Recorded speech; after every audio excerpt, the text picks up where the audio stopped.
we kind of segue nicely onto a bit about audience engagement. And you mentioned it a little bit before about people sharing ideas with you, but I guess audience engagement. I put this question in because I'm kind of curious how people react to it and whether or not they do it. Like for instance, you'll see a lot about there's certain creators out there who do not read the comments because Mm. of trolls or because of negativity or whatever it is. I just wonder what your view was. I guess it's not um, like, do you do it? Do you engage with your audience? For me, there's one of the reasons I do it is to get feedback and engagement. So I Okay, actively encourage it. Um, so I have like a bias for better. So like I always want to get it better. So it's right. not always doing more, but I want to optimize or improve what I'm doing. So whether that's the writing, the content selection, or the creation. So I've had feedback on WhatsApp, Telegram, email, which is often the most personal because they hit reply and they can copy something that they love or don't love. And I've had it through, Twitter, LinkedIn, DMs on Instagram. I've had someone um, go across on both accounts just to try and say how much they loved a bit of analysis that I did, and one of them around how I explained strategy got shared because in my analytics I could see it being shared on Teams, and they Okay. shared it, and they work for a really big company, so it got shared on Teams in like one of the main groups. So there was like this flood of traffic that came in, and then I got feedback off a wider audience that would never have seen my newsletter otherwise, and that's all because I engaged with them and I want to have that feedback. Whereas my girlfriend, she used to do YouTube, and she's more of a like an entrepreneur really now. But she Yeah. used to get the other side of it, which is the trolling side, which people would would say something around your appearance, or they'd pick up on an accent that you had. And I've had, I have had trolls. So I've had the odd ones on Twitter DMs, and I've had people do the passive aggressive, rating my newsletter as a 1, not a 5, and stuff like that. And you realize actually in the more the creator space, it's kind of part and parcel. But yeah, if I'm not at that scale where I get a lot of negative feedback, but I have had it, and I've have received some when I was speaking at a conference about it. So there are both sides, and there for all of the negative, there are many positives as well. But if I think once you hit a certain scale, say north of 10,000 subscribers, you probably don't want to dive into the comments or look at Which is a shame, your really, right? other Because I box. think Yeah. we both know the benefit of, I guess, positive audience engagement, positive feedback. I don't mean positive as in blowing smoke up your backside, but I mean like positive as in constructive criticism, maybe. Um, but it's strange, isn't it? It's a shame that once you get to that certain level, it's not manageable anymore. Yeah. Why did why It why did they rate your newsletter a 1 out of 10? so my That's made me newsletter laugh. my newsletter's grown like tremendously in the last sort of month.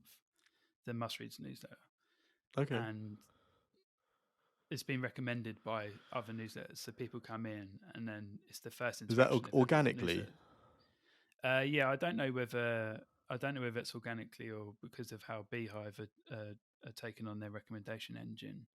But as Um, opposed to you reaching out and doing like sponsorship or yeah, exactly. Yeah, placements it's or anything. organic. Okay. It's like product driven. So, but if it's the first interaction with the newsletter, they don't Yeah. have a way to not do it unless you put ratings on it. But this person has been on a newsletter for a long time, so I don't know whether they hate read it every week, which people do hate view YouTube channels or hate listen to podcasts. But What? yeah, What? What's that? yeah, there's hate viewing, right? So there might be someone that you really dislike, but you watch every week. So like their vlogs, or you might watch. Um, so this happens a lot with Joe Rogan. There's a lot of people that hate listen or hate watch Joe Rogan Okay. because of the topics he comes up with. So because it's vast and intellectual most of the time, some people just dislike him but are obsessed with the content and what he's going to say. So for everyone, like Jordan Peterson or the Paul brothers or call me daddy or call her daddy on Spotify and all of those. People will hate listen or hate watch just to try and like cancel them. So they'll try and pick something they've I had to said try and and do find it something to. exactly.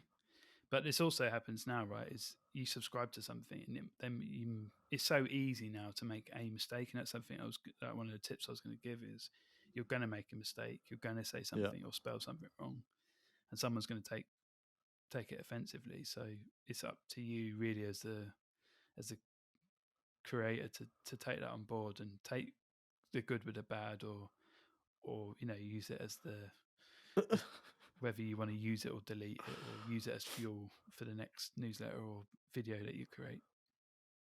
So what's in all honesty, what was your reaction when that person gave you a 1 out of 10? Did you laugh it off or were you fuming? Funny enough, because it's 2 click, there's enough friction for them to have clicked the wrong one. So I was like, oh, I deliberately put 5 stars at the top because I know how it works. Yeah. So you get more 5 stars. But because there was 2 clicks to do it, they obviously meant it was 1 star. So the first thought was, hey, I don't mind confrontation, as in I don't mind trying to get better feedback. So the system, I knew who did it. But for me, it was more anonymous. So I know that they wouldn't have wanted me to reach out and say, hey, you didn't love my content. What was up? Oh, you know who it is? Yeah, just because the way the systems, the tools work for you. And is it someone you know? It's someone who I've known of and worked in a similar industry for 2 decades. So I know we know of each other pretty well. Which funny. probably 3 years ago I would have taken that as a really big knock, Yeah. and I would have been like, oh, "What is it?" And I would have had to rethink everything. Whereas today, Must Read's been going for such a long time that actually I'm going to have to take it the rough with the smooth. Yeah. Whereas on Leaders Letters, when I've got people from Amazon, Meta, the World Bank, etc., that are on there, the feedback's almost more constructive, or it feels like it should be more constructive because it is Yeah. highbrow and niche. Oh, fair enough. It's funny. I mean, like, we talked about monetization and content a minute ago, and it's kind of the same thing comes around with trolling, right? You've got this weird